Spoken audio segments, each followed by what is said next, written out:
Okay, take 3. This was originally a video about the sword logic, capital S, capital L, the driving philosophy of an alien species from a sci-fi looter-shooter which also happens to grant its practitioners superpowers. A sort of sorcery-by-social-darwinism. It was a video about why it was wrong, or why the practice wasn't true to the tenets, or how the bomb logic had supplanted its primacy. But as I tried to peel back the layers, I frustratingly found that there was a coiled mess beneath the surface.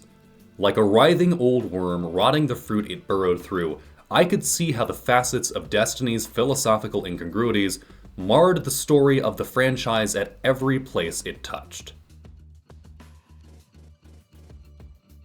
I want to talk about the logics. I want to talk about the deep, about becoming sharp, about the gardener, the winnower, the witness, the traveler, the veil. I want to talk about paracausality. I want to talk about destiny. Capital D and lowercase.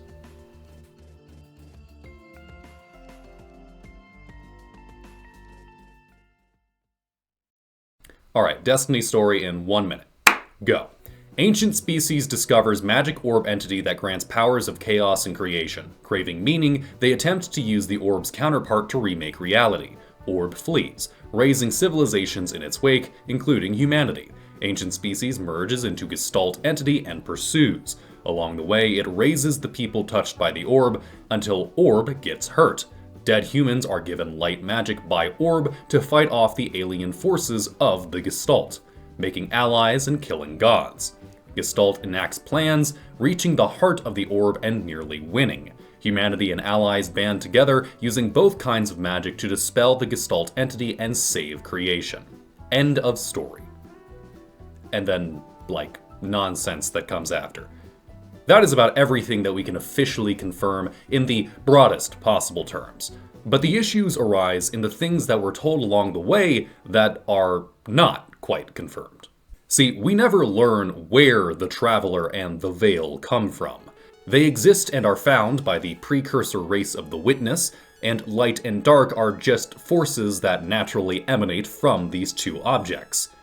The Traveler seemingly acts with a will of its own, but the Veil is inanimate, still, silent, and apparently unmoving. The only creation myth we're presented with is given to us by the unreliable narrator of the unveiling lore books. In A Garden Before Time, a gardener and a winnower play a game of flowers beneath the tree of silver wings. The flower game is the game of life by 1970 Cambridge mathematician John Conway. The game apparently always results in the same pattern, emerging from its initial complexities, which frustrates the gardener. So it seeks to add a new rule to the game. The winnower is furious, and after an argument, attacks the gardener. In the turmoil, the garden is trampled and the tree is felled, and the universe begins. The two end up becoming rules in the new universe, parallel to the rules of the game before. Notice how we don't have any mention of the Traveler or the Veil, or even the light and the dark. We have a creation myth that doesn't explain the key mysteries of the Destiny universe. And as of the final shape, 6/11/24, and as of my recording at 1/8/25, we still don't have that. I don't think that the ergo sum lore cab counts, it's too vague. The campaign focuses on character dynamics in the face of all we have overcome and experienced over a decade. It's a fine story, but there are far too many unanswered questions for my liking. Lightfall failed in part because it did not provide the critical information about who we face as Guardians. I fear that it's missteps throughout the entire series from alignment. But I'm getting ahead of myself. Unveiling is delivered to us by someone proposing to be the winnower. The entire work is like a promotional pamphlet, attempting to persuade us of its views and why we should take its stance by telling us how it got here. Thanks to this book, which we will take as literally as is plausible, we also know that the winnower is the deep. In the Patternfall entry, the winnower refers to his man Oryx, hearkening back to the magnificent entry in the Book of Sorrows. And the tonal voice matches. This is an entity so profoundly assured in the This is an entity so profoundly assured in the inevitability of its nature that it speaks with a casual confidence unlike any other person we meet. The Winnower mentions how we, the Guardians, were raised by the Gardener, which gives just enough context to equate the Gardener and the Traveler. Quote, "It was the Gardener that chose you from the dead. I wouldn't have done that, it's just not in me. But now that they have invested themselves in you, you are incredibly, uniquely special. The wandering refugee chose to make a stand, spend their power to say, 'Here I prove myself right. Here I wager that, given power over physics and the trust of absolute freedom, people will choose to build and protect a gentle kingdom ringed in spheres. Spears. And not fall to temptation, and not surrender to division, and never yield to the cynicism that says, everyone else is so good that I can afford to be a little evil.'" The Gardener's all in. They are playing for keeps. But against this, the Winnower makes so many arguments to sway us to their sides, because if it can convince us of its ways, the Gardener loses everything. It discusses how we don't mourn the uncreated, and if something fails to exist, it's like it never did, so we shouldn't worry over dead things. It decries nihilists who would prefer no existence to imperfect existence. It mentions the Cambrian explosion, how the evolution of predation was involuntary but inevitable. How it, the Winnower, its existence as a rule forced life to adapt. It mentions the P53 gene, and how it was morally necessary to prune excess and parasites, lest the body fall to cancer. The last entry of the Unveiling Lorebook is a letter from Eris Morn, who speaks to Queen Marasov of balance and the battle between dark and light. The sentiment is that the balance does not mean equity. A sea of half water and half salt is not balanced. Thus, the universe must be made full of light, with only a little darkness kept in check for everything else to function. And that we should never, even for a moment, entertain the powers of the darkness. The implication is that yes, the Winnower is correct in its necessity, but to become its practitioner is the wrong choice. The natural laws, the forces of the universe, they already enforce its dogma. We are meant to be the bulwark against it. We are the walls of the city ringed in spears. But that kind of goes out the window in every expansion past that. Hell, even in the same expansion. Eris Morn goes into the Lunar Pyramid and unlocks stasis darkness powers, which we do as well in the following expansion.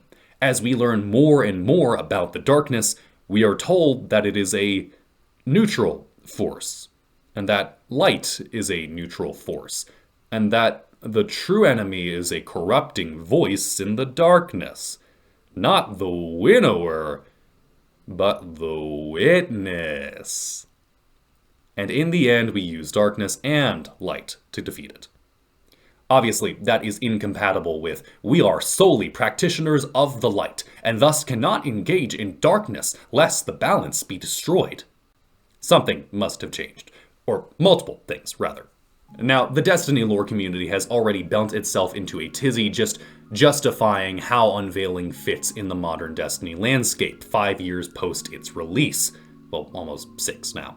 But that's like trying to decipher the FNAF timeline.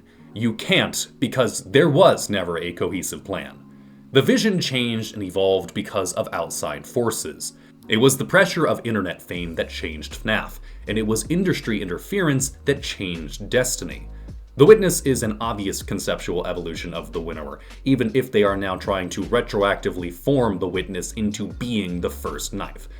Anyone with half a brain can see this. Like, they're trying to feed us more information, to connect the dots in a different way, but for the longest time, they were building that there was a voice inside of the darkness controlling everything. And they gave us an answer very early on that said, hey, here's this voice that lives inside the darkness.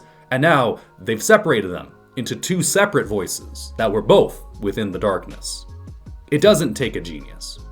We were drip-fed new information about it over half a decade, a slow release that eased us into accepting a character that was drastically different from the one we started with. The Winnower is an informal, cosmic entity that is deeply intimate with our existence, locked in an eternal philosophical battle with its powerful twin. It cares for us, seeks to supposedly minimize suffering, and wants us to succeed by following in its logic. The Witness is a stoic, reserved collective that is completely alien to us and hates our existence. It was raised by the Traveler, sought to become a god, and tried to bring existence to a static end based on its arbitrary opinion of the best possible ending. The two are irreconcilable.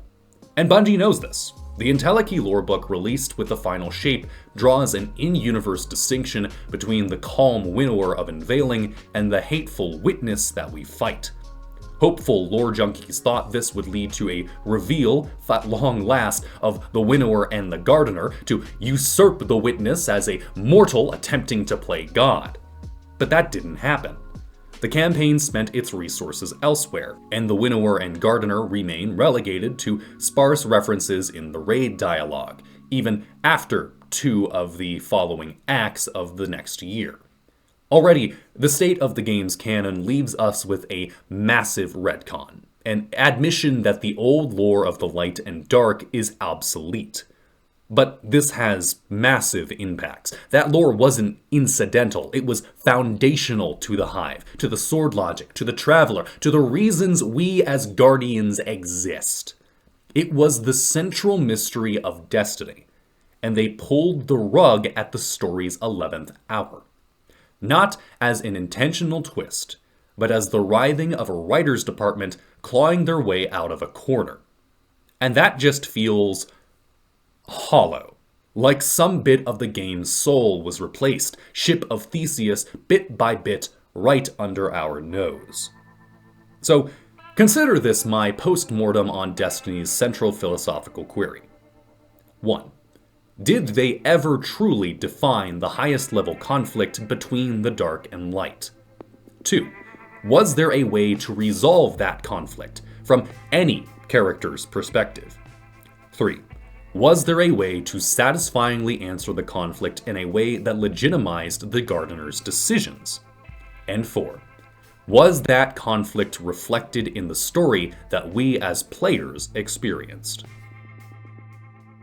Did they ever truly define the highest level conflict between dark and light? What were their stances, and how did they differ? Let's start with the Winnower, since it is the most talkative. The Winnower wanted to continue the flower game, plain and simple. It thought that the final shape that was reached each day as they played was beautiful.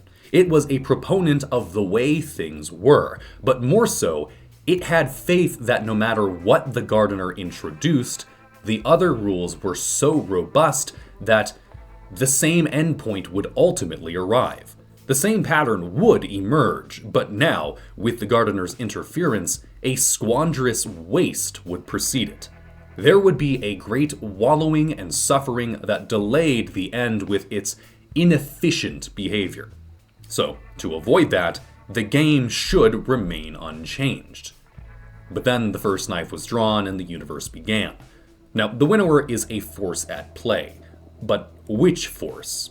The Gardener describes the new rule they became in the universe as this: a power that helps those who make strength from heterodoxy, and who steer the game away from gridlock. Something to ensure that there's always someone building something new. It'll have to be separate from the rest of the rules, running in parallel, so it can't be compromised, and we'll have to be very careful so that it doesn't disrupt the whole game. This would make it seem as if the Gardener became the light itself, or its progenitor. This matches the original view of the Traveler through D2's first campaign. The Traveler is the only thing capable of granting light, and when it is cut off, that light is inaccessible. This implies that the Winnower became responsible for the things left unaccounted for, the original rules which govern the death of flowers, and the darkness. D1 darkness is presented as a force of death and destruction. The light creates, the dark destroys. This maps well to what we see in D1. The original campaign sees Vex worshipping the Black Heart in the Black Garden. They are subservient to us. The darkness is what rules the soul divisive. Unveiling entry patternfall implies that the Vex are the result of the original Flower Games pattern entering the new universe. The pattern changed in exposure to new rules, but a subsect, the soul divisive, found their way back to the original force that crafted them, and now obey it. Take into account the flowery paradise beyond time and space that is the Black Garden, with the giant felled tree at its center, and you have the strongest through line from the unveiling creation story into the current universe. Now, we don't need to assume that the Winnower was unchanged by entering into the new universe, or even that the darkness and the old rules are necessarily synonymous. But, of course, things are muddied by new content. There was always a question of what the heart of the Black Garden actually was, and the answer we received was that it was a crude copy of the Veil, a counterpart to the Traveler brimming with darkness. That in itself doesn't sound like it breaks things, but it marks a redefinition of what darkness is. Like I said before, D1 operated on a praxis that placed light and dark in a kind of chaos order binary. This was elaborated upon with what you might call a cooperation competition binary, i.e. sword logic versus bomb logic. But in Witch Queen and Lightfall, we saw a shift that redefined the relationship as material/immaterial. Darkness became the realm of memory, the immaterial, the psychic web connecting all of existence. That's not really a notion that existed before D2, or even before Witch Queen. Light and dark became seen as neutral forces. All philosophical intentions were holdovers of wielder biases. The witness was the evil of the darkness, not the darkness itself. Even the light could be wielded by corrupt warlords and Lucent Hive. Truly, it was the Witch Queen's Collector's Edition that did the heavy lifting to establish this. Stasis and darkness aren't necessarily the corrupting force. Corrupt people are looking for an outlet or excuse. Darkness remembers, light forgets. Other topics of conversation included genetic altruism and the Red Queen's race, the iterated prisoner's dilemma, and ending cycles of violence by choosing unreasonably to forgive and cooperate. In the attached hidden dossier for Witch Queen, Bungie appeared to have reached a precipice, truly distilling some core identity of what the paracausal forces were truly about and meant for. Like the structure of Truth to Power, we had wormed our way to the center, and now a final understanding could be attained by reversing course and applying those principles back outwards. But the story diverged. Instead of returning to the root questions and resolving the mystery, we diverted to loop in literally new elements. Strand, the Veil, the Precursor Species, Asa and the Worm Gods, Discipleship and the Lies of the Witness. Ironically, it was like the series had no long-term memory of the past, simply iterating upon recent events to storm off new concepts, regardless of whether they fit within the confines of the thoughts that had sprouted them in the first place. A metaphorical Seinfeld hallway. I believe that the delineation of light as a physical force and darkness as mental is mistaken, and contradicted even within the recent lore. It always read as a backwards and confusing distinction to make, and thus I abandon it for the sake of this analysis. This is where I draw my line in the sand to consider what comes before and work backwards. I believe we may stand a chance of reconciling cooperation competition and the chaos order binaries, but the memory facet of darkness may be harder to ingest. I will prioritize primacy of the lore in this matter. Back to the Winnower. It is the selfish prisoner. It takes the assured route. It is content with what it already knows to be reliable because it knows that deviation can result in a worse outcome. It takes the role of an optimal player in a competitive environment because to act competitively grants itself the greatest possible boons. This is the reasoning that gives rise to sword logic. Alright, life has a tendency towards survival, and since strong things survive, life should be strong. If something is weak, it ceases to exist. A thing that ceases to exist belongs in the same moral category as something that never existed. Since we do not mourn the non-existent, we should not value what cannot maintain its own existence. Since we do not value weak things, we should not prolong their existence. We should end them. To hasten the end of weak things, we must seek out and remove weakness. Since life has a tendency towards survival, and we are alive, we should seek to be made strong. Thus, we sharpen our blades as we sharpen ourselves and seek to cut away all that can be cut away until we have reached the apex, the strongest point, the simple, irreducible truth. The final shape. As we become less weak, that weakness ceases to exist. But the parts that remain are still real. And so, in becoming less weak, we become more real. We become more real than the rest of the universe around us. And so, in that motion, we become powerful. Empowerment by self-definition. This is what the Winnower preached to Oryx when he descended into the deep and learned to take.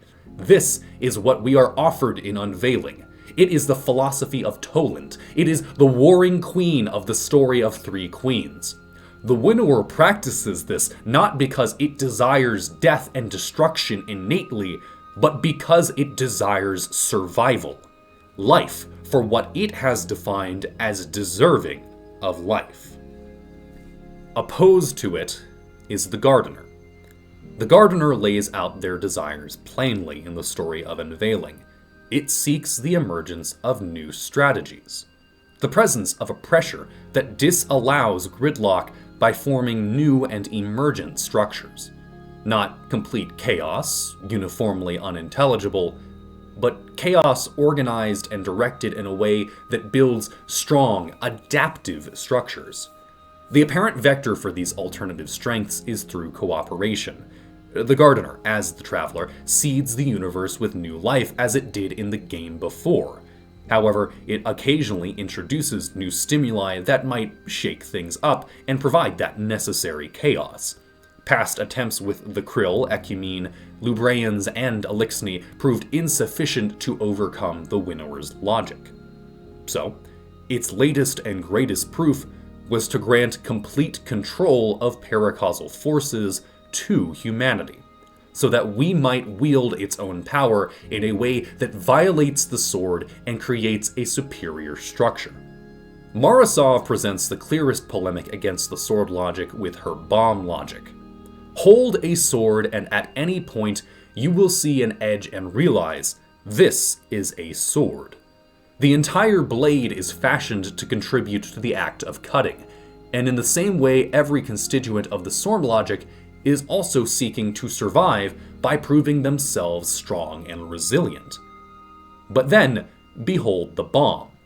Each individual mechanism appears meaningless in isolation. They are not a weapon, they are weak things. But in coordination, they create an apparatus magnitudes greater in strength than the sword could ever be. A strong thing made of weak things. By the time you realize that it is a bomb, it is too late. The motif here is that the bomb logic creates new dynamics, new lines of cause and effect. It complicates the game board and then capitalizes on that chaos to draw out new structures, and by extension, success. The bomb logic prioritizes complexity, not for complexity's sake, but towards the same aim as the sword: survival. But this is not complete and comprehensive survival. The bomb must still self-destruct, and often part of the structure is required to be destroyed. It requires an element of sacrifice to enact its power. If the cascade of the explosion ceases, If a mechanism falters, if it is struck before it is assembled, the bomb fails. So, the bomb requires cooperation, trust in its constituents, and the will to resist temptation and maintain one's part in the game. This is the logic that defeated Oryx and left the throne of the Navigator empty. This is what drove Toland the Shattered to a frustrated frenzy. This is how Rasputin, the most powerful AI to ever exist, sacrificed himself and subverted a war god. The central question to arise from unveiling is this: can the Gardener introduce a rule which encourages altruistic behavior to a degree that cooperative patterns can achieve self-sustainability and resist destruction by competitive, self-maximalizing strategies? The Winnower says no. The final shape will prevail, and all attempts the Gardener have made have failed. The Gardener says yes. We, the Guardians, wielders of Paracausality, will intermesh our will with the existing rules of reality and create a new, more powerful, and lasting structure. The light's offering is that it can create a state greater than the dark ever could. The ways of the dark are meager and miserable, a tiring fight that creates little of note. But the light, so long as cooperation can be maintained and its spoils safeguarded from the darkness, should surpass the dark by a mile. It is only by disregarding the logic of mere survival that we can create a possibility of existence outside that logic. The darkness offers greater reliability. The light offers greater potential.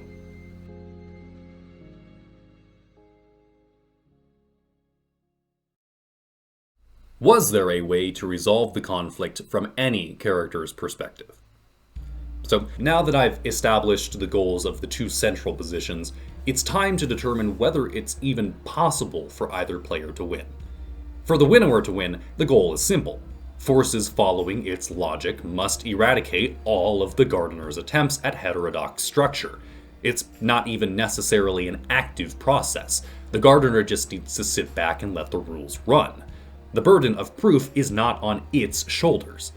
Despite this, the Winnower has apparently taken an active role, which we see at the earliest in its relationship to the Hive and the Vex.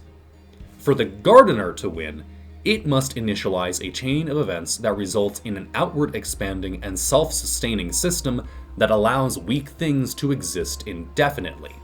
If a portion of that system is able to continuously exist throughout the rest of that game, and never fall to temptation, to selfish cynicism, to inwards division, then the Gardener proves that a different pattern is possible. A single example to disprove the rule. It proves what I call the alternative shape. Now, this is kinda hard to prove. For cosmic entities outside of time and space, the proofs of this argument require timescales on the magnitude of infinity.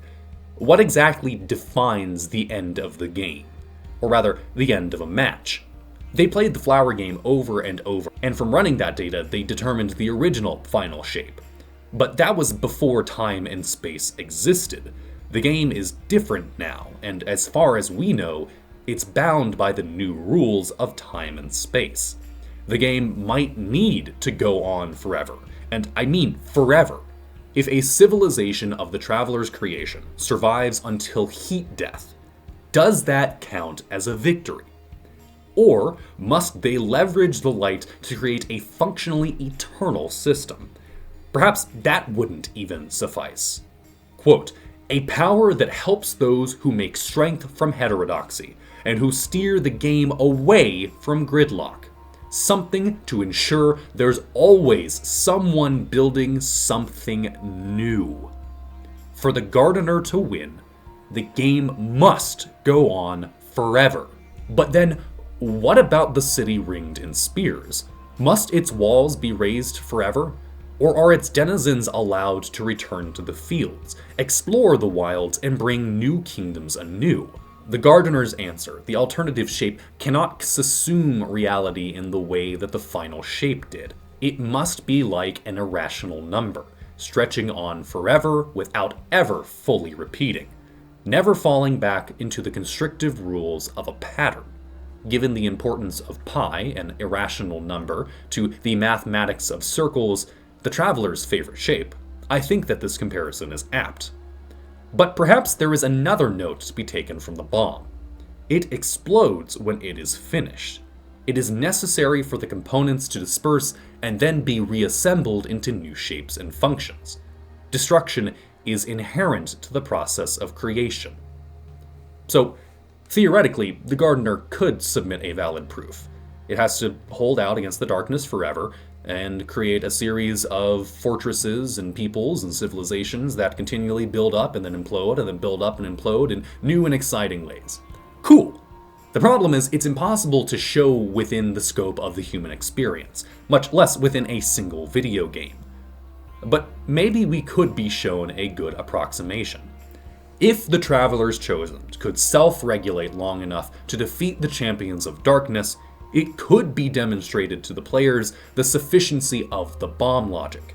Maintaining internal consistency in this aim, while balancing needs for gameplay and character work, is a different but intertwined task. One the developers would need to hammer out by themselves.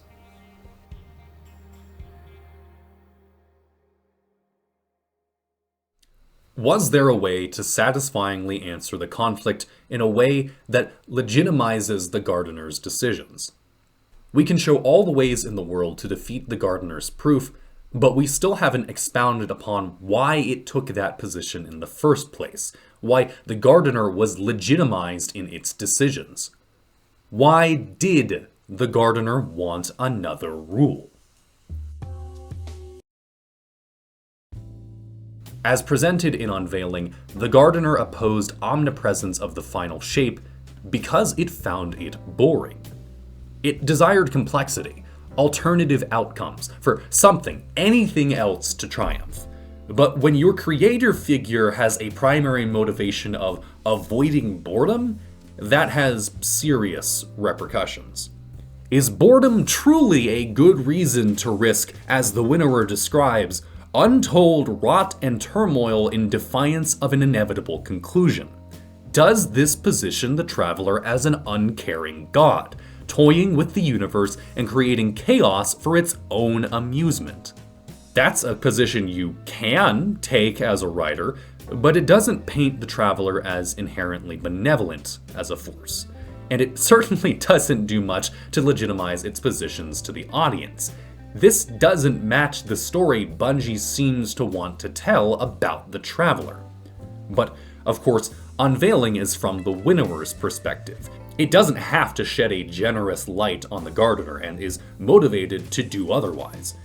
Can we infer any ulterior motivations for the gardener that might be more flattering? The Winnower's sword logic is a very brutal ideology.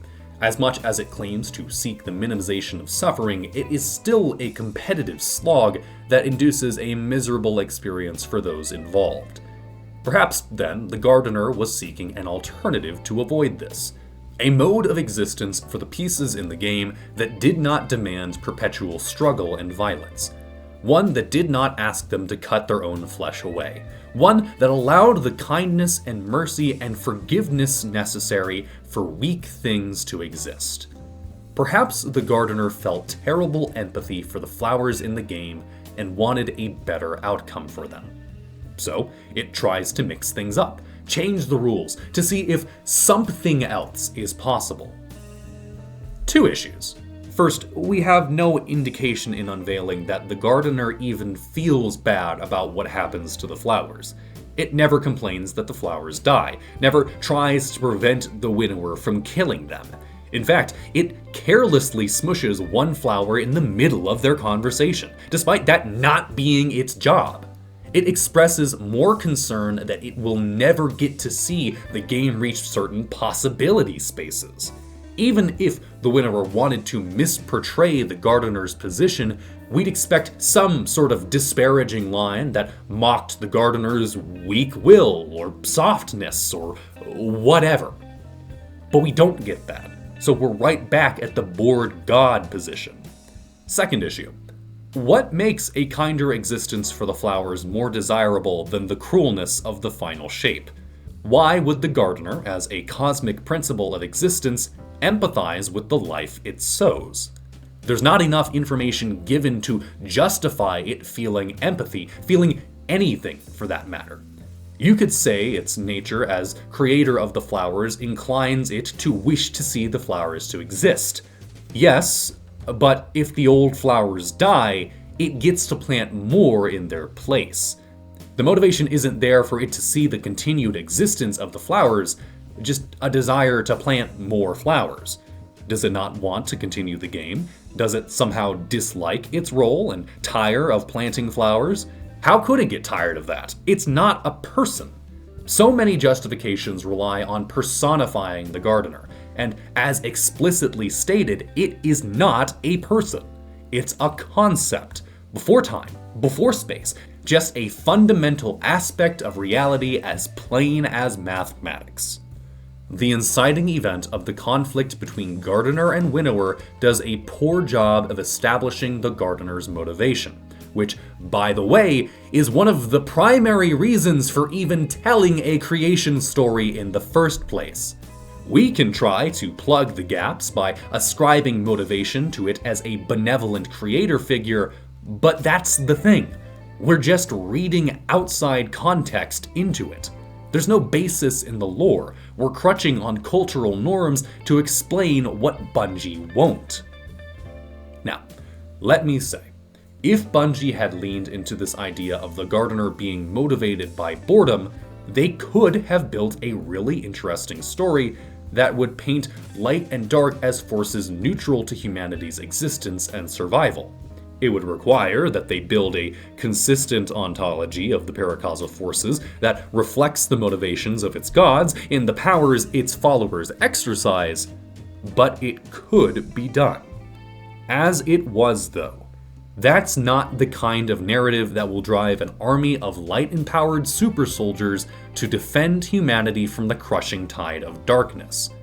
The overarching messages about cooperation and inherent capacity for goodness are disconnected from that origin story. It seems to me as if the origin for the universe Bungie wanted to create was inconsistent with the themes of the stories they wanted to tell, especially given that so many of the internal conflicts in those stories were predicated on deep moral questions. Consider Crow/Aldrin's struggle with the continuity of guilt past death, rebirth, and memory. Whether the sins of your past define your future. Consider Zavala's crisis of faith in the face of an eternally tangible yet absent God, one who does nothing to prevent his losses and actively empowers his enemies. Consider Eris's meditations on the efficacy of vengeance compared to alternative avenues of expressing grief, the allure of giving in to the violence of the sword. Consider Keidel's dilemma of the costs of raising a nation to a code of honor in the wake of hedonism and imperialistic attitudes. Consider the Elixni endeavor to preserve their identity in the wake of the whirlwind, and the ramifications of their god apparently choosing a new people to favor. Those are fascinating topics to delve into, but in order to at all prepare for a proper discussion of those themes, we have to be able to anchor ourselves to a basic framework. You can't make moral judgments without a universal morality to legitimize them. And the Traveler, the Gardener, Bungie does little to nothing to provide one for us. If you're going to tell moralistic stories in a fictional universe, the framing of that universe matters immensely. It's everything. For instance, if you tell a story about murder, the moral stances that can be taken in response will be shaped by the universe's rules. Is death reversible or permanent? Does reincarnation exist? Can we track it? What are the properties of the soul? Does an entity govern the realm of death? Is heaven real? Hell? What are the motivations of all of the primary deities in relation to life and death? Do they want it? Are they empowered by it? Do they care at all? It seems like for so many of these kinds of questions, Bungie reliably leaves the answer blank. It's like they're wanting to treat the universe as if it is defaultly ours, but with aliens and magic sprinkled on top, and thus the answers to ethical queries can be reduced to the same ones that we ask in real life. The problem is, we don't have a shared cultural fabric to rely on, at least not anymore. So Bungie invites in all of the interpretive issues attached to real philosophical debates anytime this comes up. Sure, that can drive engagement if performed well, but eventually, you kinda have to take a stance. Can morality be determined by rational exploration alone? That is a difficult question. Many people have grappled with it, and I don't know that anyone has a full answer. But, as a Catholic, I don't think so. In fact, I'd argue that that's the kind of thinking that gets you to sword logic, or at least a French Revolution. Does morality originate from the principles of an eternal Godhead and his will for all of creation? If Bungie would treat the Gardener and Winnower as proper gods, this could work. But at times they seem to directly avoid that route in favor of, literally, atheistic explanations. I would say that they're falling into the all-too-common trap of relying on Christian moral norms without acknowledging the necessity of a Christian ontology. Alternatively, is the universe truly cruel and uncaring, with no universal morality to speak of? If that is the case, any potential weight to the story is dispelled in the face of overwhelming nihilism. I am biased, as much as any other observer, and that informs my perspective on the Destiny universe. That's why I'm telling you these things. I derive my own moral framework from the understanding that all of existence was created to foster a loving relationship between an omniscient, omnipotent, omnibenevolent Trinity and his creation, and that all ethical decisions are predicated on the consequences of balancing that end goal against our own free will. Without the presence of a God figure to create that dynamic in Destiny's universe, I don't think that carries over. The moral landscape is completely different from our own. Whether or not you think I'm right, you must admit that this principle is still true. The nature of reality determines whether there is a right and wrong, and what qualifies as which. In short, I don't think that Bungie has established the nature of Destiny's universe to a degree where the ethical stances of actors within it can be legitimized. Was that conflict reflected in the story that we experienced? After question 3, I find it hard to follow up and ask anything about what Bungie was doing, much less if it was accurately reflected in some greater conflict.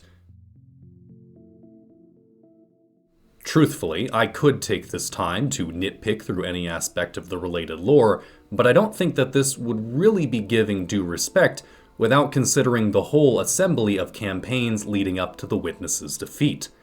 And that sounds like a monumental undertaking. As I am writing this and rewriting this script for the 3rd time, the desecrated corpses of the drafts that came before it lie in a verbose heap beneath this line of text. In a way, I empathize with the Bungie writing team. For Destiny's entire experience, its developers have been plagued by interference which has derailed their visions time and time again. As I hit wall after wall trying to decipher their intents, condense my analysis, and regurgitate it back into a sensible line of logic, the original topics I wished to discuss languish below, waiting for a chance to be incorporated back in. Waiting to pick up on the threads I laid in the words spoken above. Storytelling is not a clean and neat process. It is not like solving an equation. It is like building a product. The story exists as a nascent idea, and as it comes to fruition, it is shaped by the available materials, the functions it must fulfill, the interaction between its own moving parts, and the demands of those funding its construction. And when it has reached the market, that product is stressed and tested and used in ways the inventor had never envisioned or planned for. Only in hindsight does it become apparent. That doesn't work. There are flaws in its execution. We could have done it better. It was never going to work that way. That Bungie has reached the end of a 10-year saga on the back of a dynamic live service game format is a remarkable achievement in itself. Destiny has shown a level of resilience as a franchise that is admirable, reaching incredible highs and equally incredible lows. Fractions and portions should be taken as monuments to their craft. The Witch Queen, Forsaken, the Taken King. But it is the final shape's status as the capstone that causes me to cast over it with a more discriminating eye. Many people were satisfied, blown away by this game expansion. I enjoyed it myself, and I won't deny that it was a good experience. Bungie delivered a good game. But my expectations for the finale of a Light and Darkness saga were not met. I voiced my frustration at this fact plenty. Destiny's development has always been a practice of laying just enough track to keep the train rolling. But it feels as if, with the last few projects, with everything past Beyond Light, they didn't leave enough steel to reach each stop along the course. Too often, we spent our time in detours and side plots, winding slowly in what felt like a waste of narrative resources. As we reached towards the promised destinations, those shiny cities that from the beginning we were told would connect on the charted map were always just out of reach. And by the time we got to some of them, we hardly even noticed. They received no grand fanfare. We just had to keep moving along. What hurts the most to know is that all of these things were always within reach. With better management, with some reallocation, with a slightly more steady foundation, I believe it would have been completely possible for Bungie to tell a holistic and engaging story, underpinning an intriguing central dilemma backed by a unique gameplay loop which makes all of it worthwhile. Nothing scratches the itch that Destiny has, but I'm sad to say that the itch persists. Bungie will undoubtedly continue with the plotline of the Gardener and the Winnower moving forward. The Knacker ship lore card, the dialogue in Salvation's Edge, and the Entelechy lorebook grant just enough credence to the presence of the Winnower moving forward. But for me, it feels like too little too late.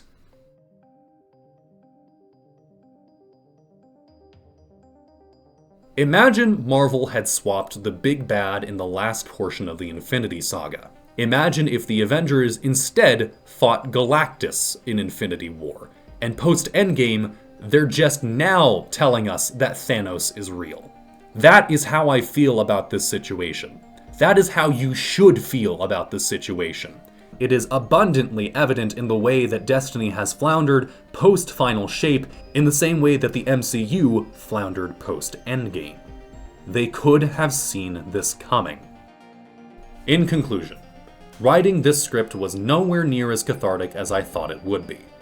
I wanted to get into the finer points of paracausality and making your own fate. I wanted to discuss the idea of becoming sharp, or more real, to truly compare light and dark, to find a balance of the binaries that have been ascribed to them. Bombs, swords, material, memory, competition, cooperation, chaos, order, creation, destruction. But as I dug deeper to find answers, I found that, for as interesting as these queries are, the premises they're built upon can't support the weight for proper discussion. And based on the dialogue we got between Mara Sov and Savathun in Final Shape, Bungie is moving past this anyways.